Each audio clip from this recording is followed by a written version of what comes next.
हाय, मैं हूं Bhavik Thakkar. Data interpretation के थर्ड वीडियो में आपका स्वागत है। हमने फर्स्ट वीडियो में ये देखा था कि एग्जैक्टली वो कौन सी चार एबिलिटीज़ है जो कि हमें डाटा इंटरप्रिटेशन के कोई भी क्वेश्चन को सॉल्व करने में हेल्प करेगी। उसके बाद हमने देखा था कि डाटा इंटरप्रिटेशन किस किस अलग फॉर्म्स में आ सकता है, यानी कि उसके क्वेश्चंस के कौन कौन से टाइप्स है जिससे कि हम हर एक क्वेश्चंस को इजीली समझ पाए।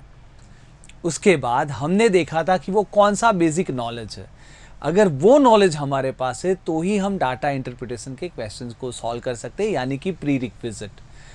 वो चीज़ है रेशियो, परसेंटेज, एवरेज और ख़ास करके कैलकुलेशन शॉर्टकट टेक्निक्स। उसके बाद हमने सेकेंड वीडियो में देखे थे कुछ क्वेश्चंस, लेवल 1 के क्वेश्चंस, जहाँ पे हम एग्जैक्टली ये समझ पा रहे थे कि वो किस टाइप की मेंटल प्रोसेस होनी चाहिए जिससे कि हम डाटा इंटरप्रिटेशन के क्वेश्चंस को कर सकते हैं सॉल्व। आज इस वीडियो में हमें और कुछ नहीं करना, हमें कुछ और वेराइटीज़ करनी है। हम कुछ और वेराइटीज़ ऑफ क्वेश्चंस लेके आए हैं, सेम लेवल 1 क्वेश्चंस।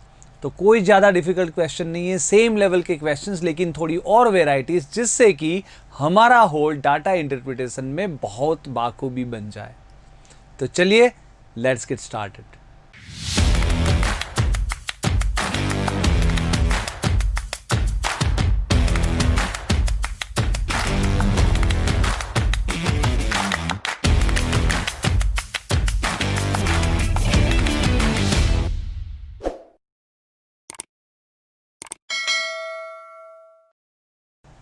तो इसमें कोई टाइम वेस्ट करने की ज़रूरत है नहीं, क्योंकि डाटा इंटरप्रिटेशन के लिए जो रिक्विजिट्स है वो हमें पता है, रिक्वायर्ड स्किल्स हमने ऑलरेडी अक्वायर करके रखी है। ठीक है, तो चलिए आगे बढ़ते हैं आज के फर्स्ट क्वेश्चन के साथ, जो कि पहले करना है आपको सॉल्व एज यूजुअल। देखिए यहाँ पे 3 क्वेश्चंस का सेट है। मैं थोड़ा यहाँ पे हट जाता हूँ। 3 क्वेश्चंस 1 बाय 1 करने हैं आपको सॉल्व।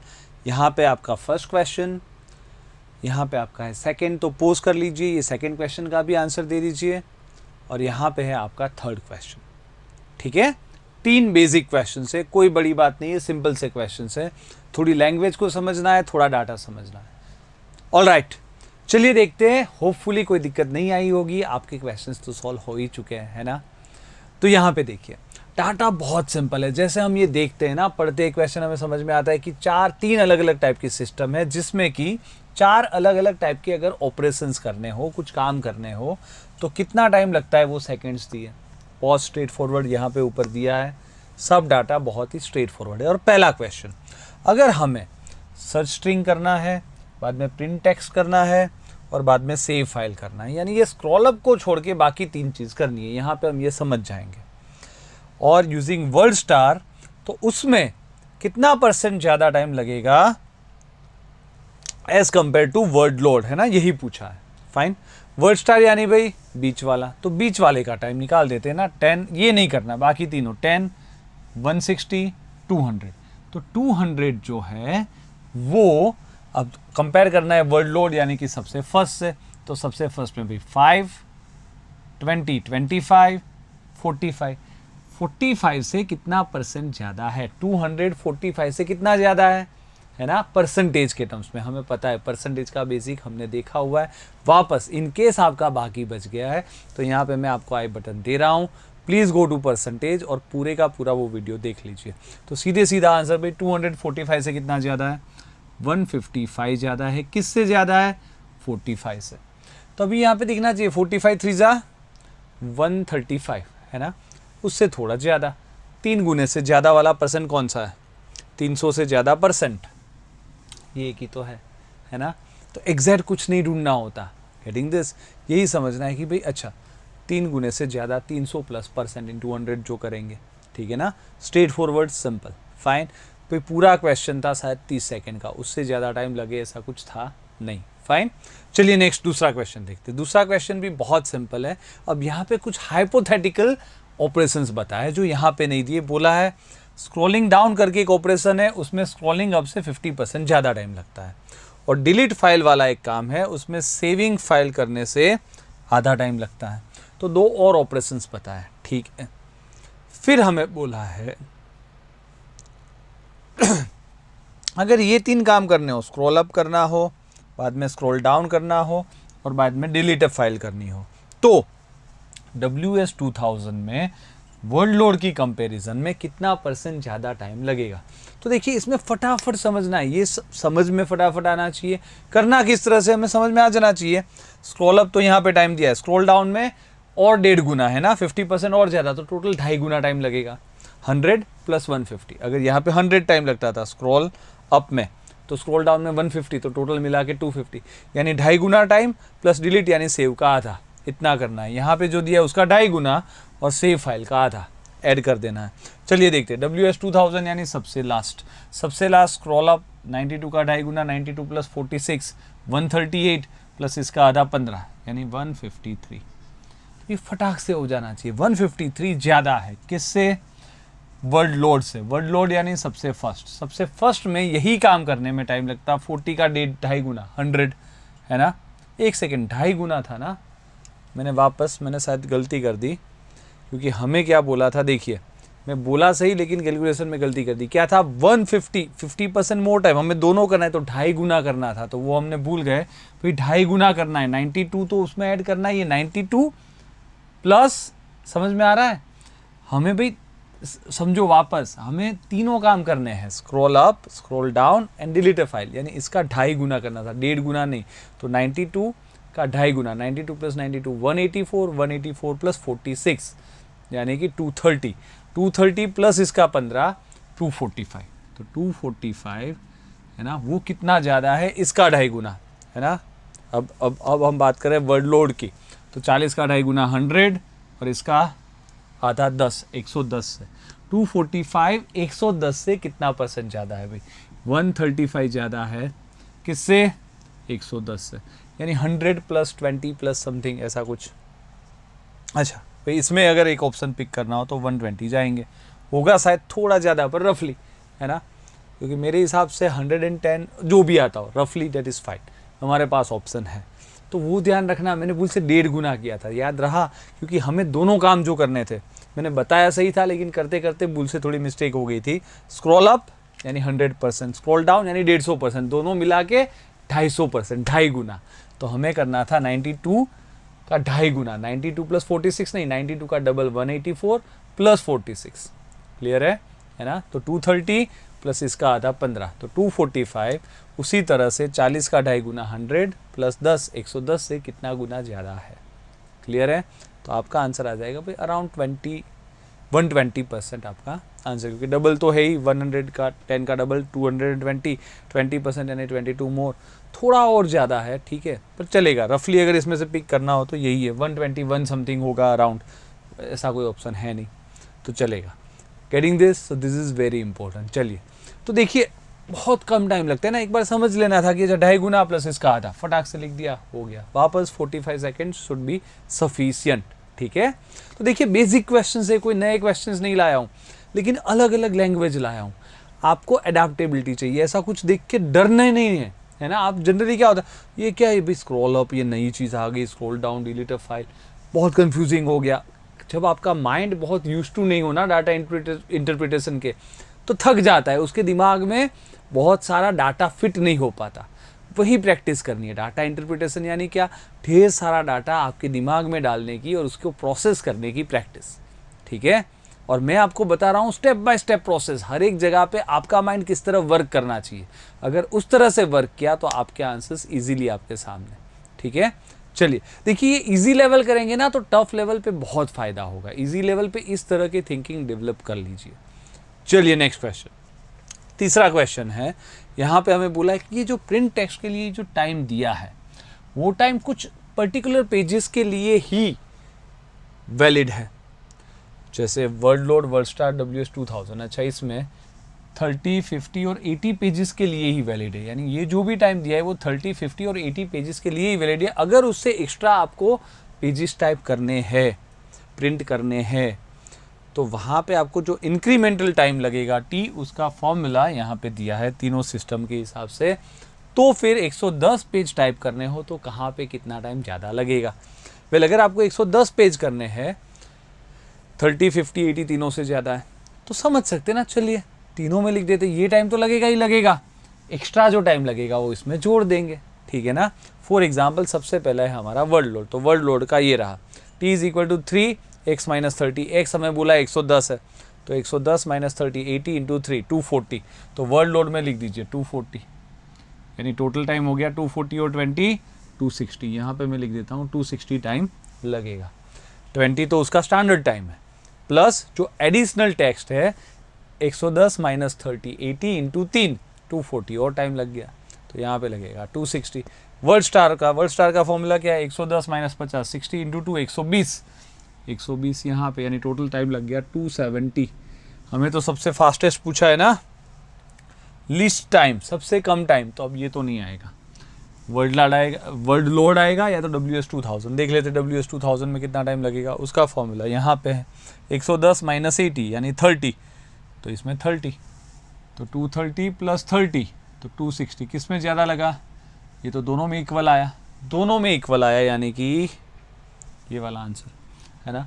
तो समझ में आ रहा है, उसकी लैंग्वेज को समझना ज़रूरी है। तो मैं कुछ ऐसे क्वेश्चंस लाया हूँ, ज़्यादा डिफिकल्ट नहीं है, मैं बताऊँ तो बहुत ईजी लगते हैं, लेकिन आपको खुद को माइंड में वो प्रोसेस हो सकते हैं कि नहीं, कितना टाइम लग रहा है उस डाटा को समझने में, वो बहुत ही इंपॉर्टेंट है। क्लियर है, तो हम जस्ट यूज टू हो रहे हैं, समझ में आ रहा है। लेवल 1 क्वेश्चन ही है, कोई ज़्यादा हम आगे नहीं बढ़ रहे हैं। नेक्स्ट वीडियो में हम करेंगे लेवल 2 क्वेश्चंस, अभी हम वही लेवल 1 क्वेश्चंस कर रहे हैं, लेकिन अलग अलग डाटा, जिससे कि हमारा माइंड अलग अलग टाइप के डाटा को समझने की, माइंड में रखने की, प्रोसेस करने की प्रैक्टिस कर पाए, जिससे कि आगे ईजी हो जाए। फाइन, चलिए देखते हैं नेक्स्ट क्वेश्चन। तो ये जो नेक्स्ट सेट ऑफ क्वेश्चन है, उसके लिए मैं वापस थोड़ा हट जाता हूँ, क्योंकि बहुत सारे क्वेश्चंस हैं, तो आपको एटलीस्ट मेरी आवाज़ सुनाई देगी मिस्टर इंडिया की तरह, है ना। तो पूरा मैं हट गया हूँ। चलिए देखते हैं आप इसको किस तरह सॉल्व करोगे। देखिए 4 से 8, तो यहाँ पे 5 क्वेश्चन हुए हैं ना, 5 क्वेश्चन है। मैं 1 बाय 1 आपको यहाँ पे पोज करके सॉल्व करने हैं। क्वेश्चन 4, उसके बाद ये आ गया आपका क्वेश्चन 5, ठीक है, डाटा सेम है, सेम सेट है। क्वेश्चन 6, तो ये भी आपका सॉल्व हो जाना चाहिए। यहाँ पे पोज कर लीजिए। क्वेश्चन 7 आपके सामने है, और लास्ट वाला यहाँ पे पोज करके क्वेश्चन नंबर 8 आपको सॉल्व करना है। ऑलराइट, चलिए, तो होपफुली आपको कोई दिक्कत नहीं आई होगी। मैं वापस आ गया क्वेश्चन नंबर 4 की तरफ, यहाँ से हम स्टार्ट करते, कोई दिक्कत नहीं होनी चाहिए। फाइन, देखिए सॉल्व कैसे करना है समझते हैं, लेकिन सबसे पहले क्या, जैसे ये डाटा देखिए, हमें डाटा समझ में आना चाहिए, वो पहली चीज़ है। हम स्टेप बाय स्टेप समझते हैं। जैसे ऐसा कोई क्वेश्चन आता है हम समझ लेंगे, अच्छा डाटा क्या है, sector wise production, bulk drug का, फॉर्मुलेशन का, यानी कि ड्रग्स 2 टाइप के हो गए, उसमें सेक्टर वाइज हमें प्रोडक्शन बोला है। बल्क ड्रग में कितना फॉरेन ने किया, कितना नेशनल में हुआ, फॉर्मुलेशन का कितना फॉरेन प्रोडक्शन है, कितना नेशनल है, और नीचे बोला है कि फॉरेन इम्प्लाइज मल्टीनेशनल कंपनीज, यानी इंडिया का ही प्रोडक्शन है। फॉरेन का मतलब मल्टीनेशनल कंपनीज प्रोड्यूस कर रही है, नेशनल मतलब हमारी खुद की इंडियन कंपनीज प्रोड्यूस कर रही है, पर प्रोडक्शन सब हो रहा है इंडिया में, या तो बल्क ड्रग या तो फॉर्मुलेशन। चलिए सिंपल सी बात है, दोनों मिला के टोटल हो गए। ड्रग्स के 2 टाइप दिए हैं, सिंपल है। उसके बाद हमें 2 और चीज़ दी है। पहली चीज़ तो ये दी है कि ड्रग एक्सपोर्ट्स फ्रॉम इंडिया कितना हो रहा है अलग अलग साल में। भाई ये जो डाटा था वो किसका था, 1987 का था, पहले दोनों डाटा। यहाँ पे अलग अलग साल में कितना इंडिया ने करोड़ रुपीज़ में एक्सपोर्ट किया है वो दिया है। ऑलराइट, और यहाँ पे देखते हैं जो लास्ट डाटा है वो 1987 का जो एक्सपोर्ट था, यानी कि ये 280 करोड़ का जो एक्सपोर्ट किया था, वो 280 करोड़ के एक्सपोर्ट में से किस कंट्री को कितने परसेंट दिए हैं, ये सब परसेंटेज है, सबका टोटल 100 होना चाहिए। होपफुली मान लेते कि डाटा सही होगा, करने की ज़रूरत, टाइम पास करने की कोई ज़रूरत नहीं है। ऑलराइट, तो डाटा क्लियर है। जैसे ये डाटा 1 सेकंड में समझ में आ रहा है, जैसे ये पढ़ते, अच्छा 2 टाइप का है, ये टोटल 15-20 सेकंड, दैट्स इट, ठीक है, समझ में आ जाना चाहिए। उसके बाद हम सीधा देखेंगे क्वेश्चन नंबर 4 क्या बोला है। बल्क ड्रग और फॉर्मुलेशन दोनों का कंबाइंड जो भी मार्केट है, यानी पूरा ड्रग मार्केट, उसमें national production on an average है कितना। अब देखिए एक तरीका तो ये, नेशनल प्रोडक्शन यहाँ पे 82% कर रहा है, यहाँ पे 60% कर रहे हैं, है ना नेशनल। तो 82 और 60, 142 का आधा, 71, टिक करो नेक्स्ट। हाँ है ना, चलेगा? नहीं चलेगा, ये गलत है। वो यहाँ पे वो सही नहीं था। क्यों सही नहीं था? वो एक खड्डा था, भाई आपको गिराने के लिए ही रखा था, है ना। वो एक जनरल पिटफॉल है। क्यों है? हमने आगे भी देखा। एवरेज क्या होता है? Total of something divide by total of something. है ना, हमने देखा था average temperature per day, total temperature upon total days, है ना। उसी तरह से अगर मैं बोलता हूँ एवरेज प्रॉफिट पर रुपीज़ होता है ना, तो total profit upon total cost, यही करेंगे, ठीक है। एक चीज़ को मैंने 20% प्रॉफिट में बेचा, दूसरे को 50% में, तो एवरेज प्रॉफिट तो 20 और 50 70 का आता, 35 नहीं होता, क्योंकि हो सकता है ना 20% प्रॉफिट वाली चीज़ बहुत बड़ी हो, पूरी बिल्डिंग हो, और 50% प्रॉफिट में मैंने सिर्फ ये बेचा हो, एक छोटा सा पेन, है ना। तो ये सब समझना ज़रूरी है। Is this point clear? ठीक है, तो यहाँ पे वापस देखिए, ये समझिए, ऐसा नहीं, क्योंकि इसका वेटेड एवरेज ज़रूरी है। ये जो पूरा मार्केट है वो 3000 करोड़ का है ना, और ये जो मार्केट है वो सिर्फ 475 करोड़ का है। तो वो दोनों इक्वल थोड़ी, इक्वल वेटेज है ही नहीं कि आप 30 + 30 डिवाइड बाई 2 कर दो। तो दो तरीके भाई करने के, दो तरीके। एक नॉर्मल तरीका तो क्या है एक्सक्यूज मी, नॉर्मल तरीका तो क्या है कि हमें बोला है average percentage of national production, तो नेशनल प्रोडक्शन का total divide by total production, total में से नेशनल ने कितना किया वही तो ढूंढना है ना। तो नेशनल का टोटल कर दो ना, 390 400 मान लो रफली, 400 1800 2200 डिवाइड बाय टोटल प्रोडक्शन। यहाँ पे तो 3000 हमारी बात हुई, यहाँ पे कितना है 475 यानी 500 मान लो ना, 3500 है ना, यानी 22/35, दोनों में 2 0 मैंने कैंसिल कर दिए, 2200 एंड 3500। अब ये 22/35 एग्जैक्ट नहीं करना होता, सीधा समझो ना 21 होता अगर यहाँ पे 7 3 7 5 3/5, 60% से थोड़ा ज़्यादा, क्योंकि ऊपर ज़्यादा है ना 21 की जगह, तो गिनना कुछ नहीं है। ये सब चीज़ें एक्सक्यूज मी, ये सब चीज़ें आपको डायरेक्ट दिख जानी चाहिए, गेटिंग दिस। तो यहाँ पे फटाक से 21/35 होता तो क्या होता 60%, क्योंकि एग्जैक्ट 3/5 होता, ये सब दिखना चाहिए। तो 21 की जगह थोड़ा ज़्यादा है, तो 60% से थोड़ा ज़्यादा वाला ऑप्शन भी एक ही है, तो क्यों गिनूँ मैं, है ना। वो तो बहुत आगे है, काफ़ी ज़्यादा है ना, वहाँ तक तो नहीं पहुँचेगा। ये सब चीज़ें समझनी क्लियर है। तो हमारे पास एक तो कंसेप्चुअल क्लैरिटी होनी चाहिए, जैसे मैंने बोला क्वेश्चन देख के कंसेप्चुअल क्लैरिटी 82 + 60/2 नहीं चलेगा। अगर आपने एवरेज पढ़ा है तो पता है वेटेड एवरेज मायने रखती है। आप ऐसे कर सकते हो कि 60% जो है ना उसको वेटेज दो, क्योंकि वो 3500 है, सॉरी 3000 है ना, 3000 है ना, टोटल 3.5 है, क्योंकि 3 + ये रफली 500 मान लो, तो 3500 समझ में आ रहा है। ये 500, इसका 3000, तो आप 1:6 का वेटेज दे सकते हो ना, समझ में आ रहा है। 500 3000 1:6। आप अगर वेटेड एवरेज से करते हो तो भी चलेगा, आप ऐसे कर सकते थे कि भाई 82% वाला एक है ना, यहाँ पे देखिए, तो 82 वाला एक प्लस ये 60% वाला 6 है, तो 360, और टोटल वेटेज कितना 1 + 6 7। अब आप ये करते ना तो ये भी अराउंड वही आंसर देना चाहिए। आप अब वैसे कोई चेक करने की ज़रूरत नहीं, चलो चेक कर लेता हूँ मैं।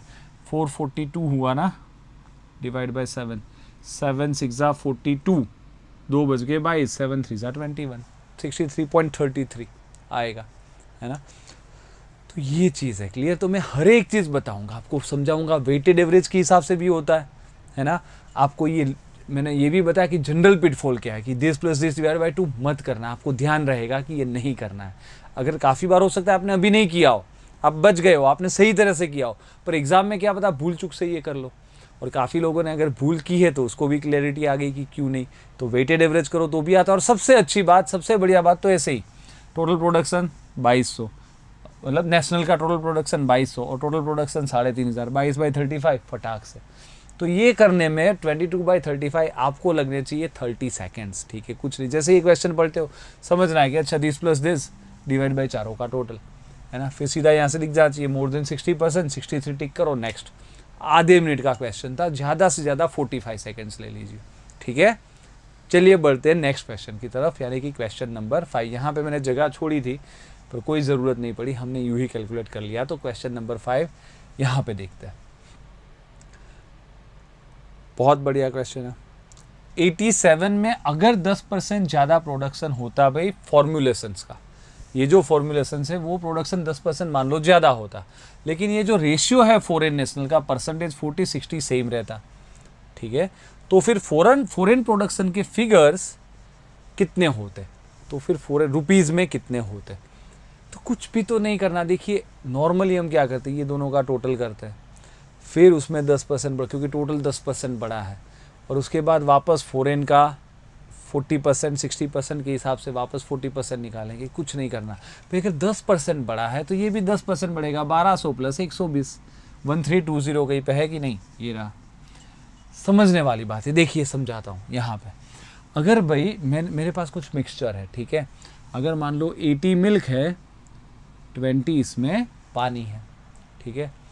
अगर भाई मैं टोटल, समझ में आ रहा है, इसी टाइप का इसका 50%, समझ में आ रहा है, 50, ये टोटल 100 था ना, 100 लीटर था, अगर मैं 50 लीटर और डालता हूँ इसी टाइप का, क्यों? क्योंकि तो ये दोनों का रेशियो मेंटेन रहेगा। वही तो बोला है कि ये जो रेशियो है फॉरेन टू नेशनल वो सेम रहना चाहिए, तो दोनों का रेशियो सेम रहेगा, तो वो दोनों भी अगर टोटल 50% बढ़े हैं तो उस दोनों को भी 50% ही बढ़ना पड़ेगा, प्लस 40 करके 120 प्लस 10 करके 30, तो ही तो देखिए 150 भी हो गया टोटल, है ना।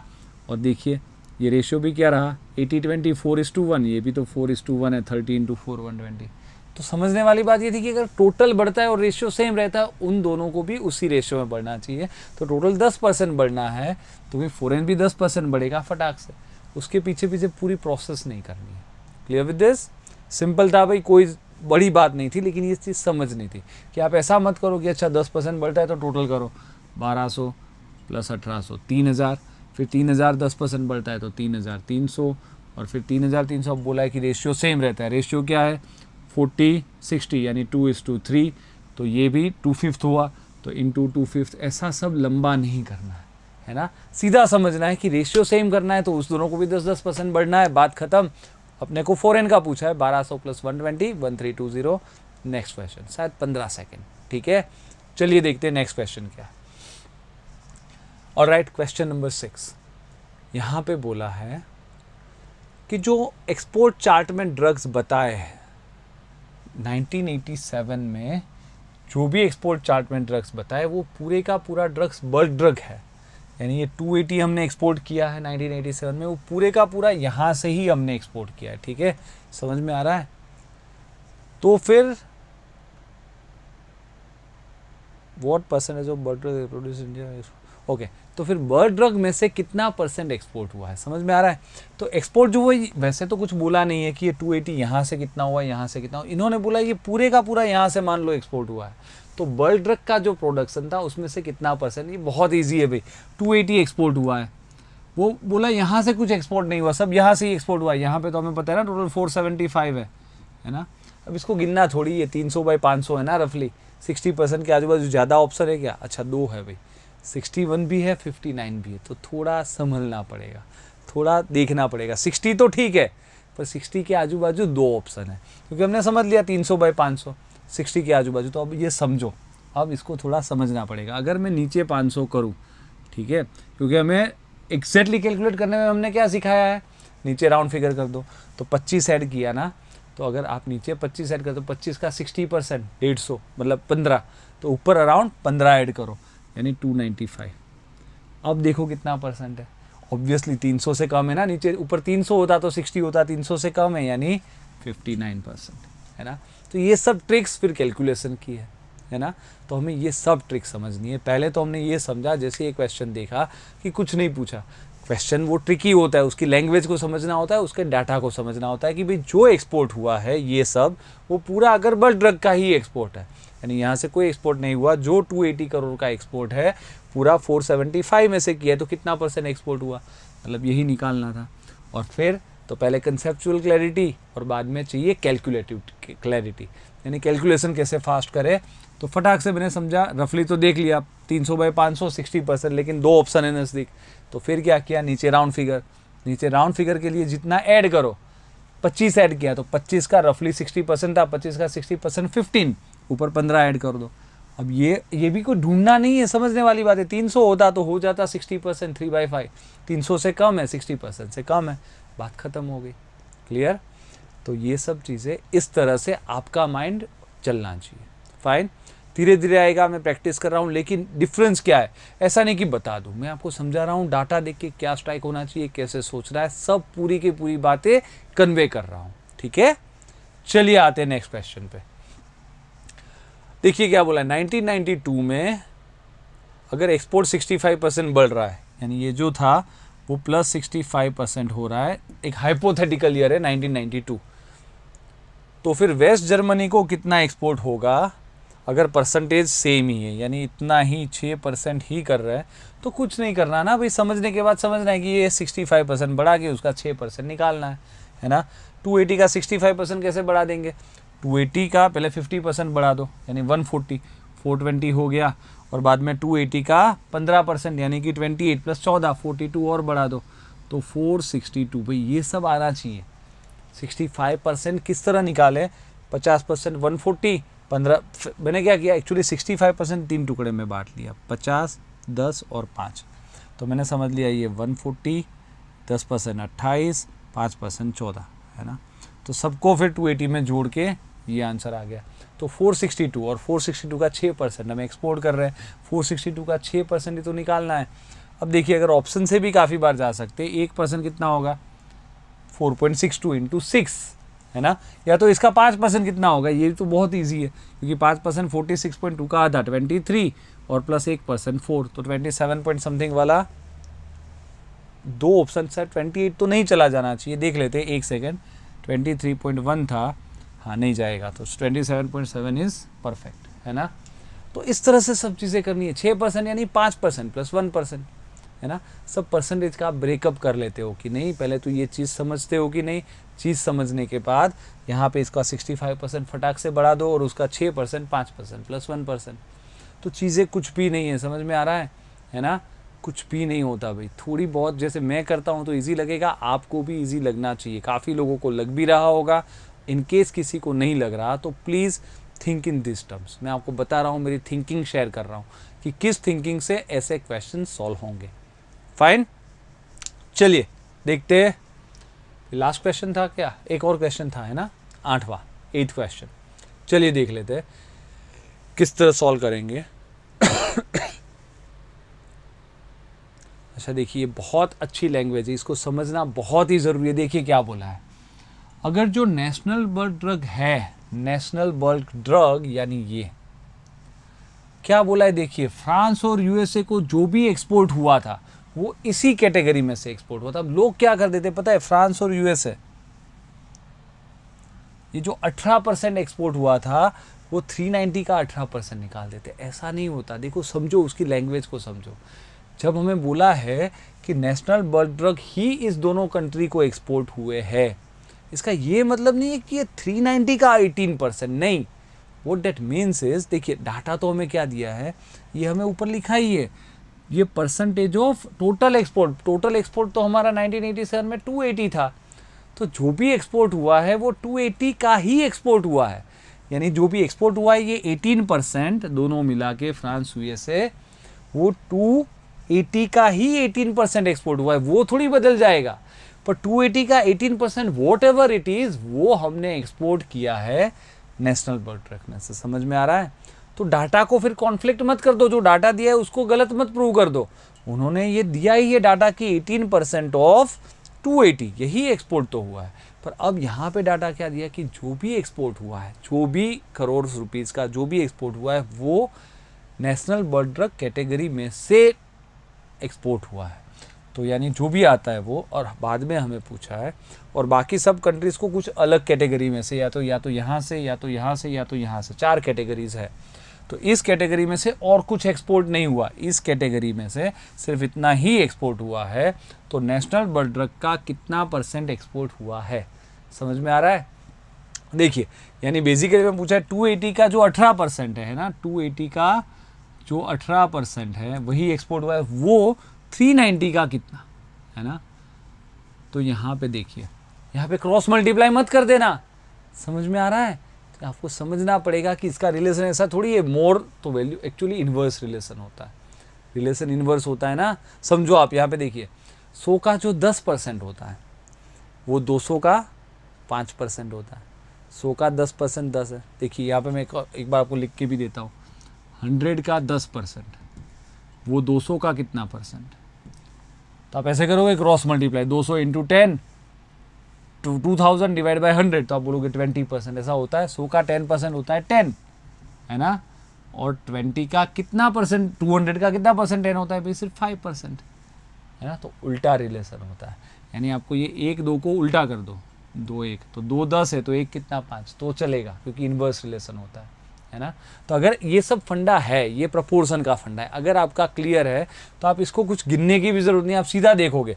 नॉर्मली कोई भी जगह पे आपको कैसे पढ़ाएंगे, अच्छा 280, ये 280 का 18% वो वाली वैल्यू निकालो, वो वैल्यू फिर नीचे 390 रखो इंटू 100, करना ही नहीं है, मैं तो सीधा देखूंगा 280 390 यानी 300 400 ही समझो ना। 3 से अगर मैं 4 गया यानी उल्टा है ना रिलेशन, तो 4 से 3, 4 अगर 18 है तो 3 कितना, 4 अगर 18 है तो 3 कितना 54/4, 54/4 यानी 13 पॉइंट समथिंग, ये रहा 13, बात खत्म, है ना।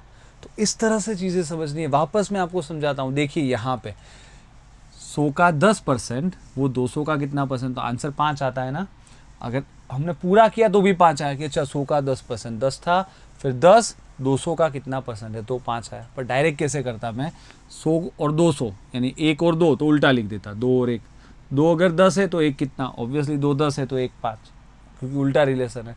तो यहाँ पे भी मैं ये अप्लाई करूँ तो मुझे पूरा नंबर क्यों निकालना है, बात वही है। वापस यहाँ पे देखिए 280 का 18% जो है वो 390 का कितना परसेंट है, तो या तो एक तरीका होता है 280 का 18% निकालो, यानी 280 का 18 यानी 20 माइनस 2, 56 माइनस 5.6 रफली 50, फिर यहाँ पे करो 50, फिर सोचो 390 50 जो है वो 390 का कितना परसेंट है, 1/, ये 400 होता तो 1/, होता 8, 1/8 यानी 12 पॉइंट समथिंग, तो 12 पॉइंट समथिंग परसेंट यानी रफली 13%।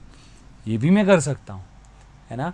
पर डायरेक्ट क्या होता, मैं डायरेक्ट ही सोचूंगा ना, ये 300 400, 3 से 4 तो यहाँ पे 4 से 3 कर दो, 4 18 है तो 3 कितना, समझ में आ रहा है, 54/4, 13 क्या आजू बाजू, है ना, फटाक से आंसर हो गया। तो ये सब चीज़ें हमें आनी चाहिए। देखिए नॉर्मल भी करोगे चल जाएगा, शायद 15 सेकेंड ज़्यादा लगेगा, है ना। पर अगर मैं होता तो देखिए क्या कुछ करना ही नहीं था, मैं सोचता अच्छा 280 का 18% 390, जैसे ये क्वेश्चन पढ़ता ना मैं सीधा समझता, 280 का 18% 390 यानी 3 से 4 तो 4 का 3 हो जाएगा, 4 का 3 यानी इंटू 3/4, 54/4, 13 पॉइंट समथिंग, 13 टिक करके नेक्स्ट, है ना। तो ये सब चीज़ें हमें सीखनी है भाई। हमने बेसिक क्वेश्चंस देखे सब टाइप के, है ना, अलग अलग टाइप के। मैंने बार चार्ट्स भी देखे, लाइन चार्ट भी देखे, हमने पाई चार्ट भी देखे, ठीक है, टेबल्स भी देखे। तो हर एक ये जो पिछले वीडियो में और इस वीडियो में हमने बेसिक क्वेश्चंस कुछ कवर कर लिए, ठीक है, कुछ डिफ़िकल्ट नहीं है। नेक्स्ट वीडियो में गियर अप हो जाना लेवल 2 क्वेश्चंस के लिए। ये क्या थे, लेवल 1 क्वेश्चंस बहुत इजी थे, लेकिन हमारा माइंड एक बार चलने लगना ज़रूरी था। अब अगर वो सही तरह से चलने लगा है तो नेक्स्ट टाइम बहुत मज़ा आएगा, ठीक है। तो नेक्स्ट टाइम हम करेंगे level 2 questions. Fine, fair enough. तो ये वाला फंडा क्लियर है। चलिए, so hopefully you enjoyed this video, है ना। कुछ ज़्यादा डिफिकल्ट नहीं था, लेकिन हमें थोड़ा गियर अप होना है, हमें थोड़ा रेडी हो जाना है, जिससे कि हम लेवल 2 के क्वेश्चंस कर पाए। So I hope you enjoyed this video. अगर आपको अच्छा लगा है तो फटाफट कर दीजिए लाइक, कमेंट, शेयर, है ना। सब्सक्रिप्शन आपका हो ही गया होगा, लेकिन अगर बाकी बच गया है तो मेरे यूट्यूब चैनल को कर दीजिए सब्सक्राइब, और बेल आइकॉन को प्लीज़ हिट कर दीजिए, जिससे कि you will be the first to watch my all new videos, ठीक है। So keep watching, keep learning and keep enjoying.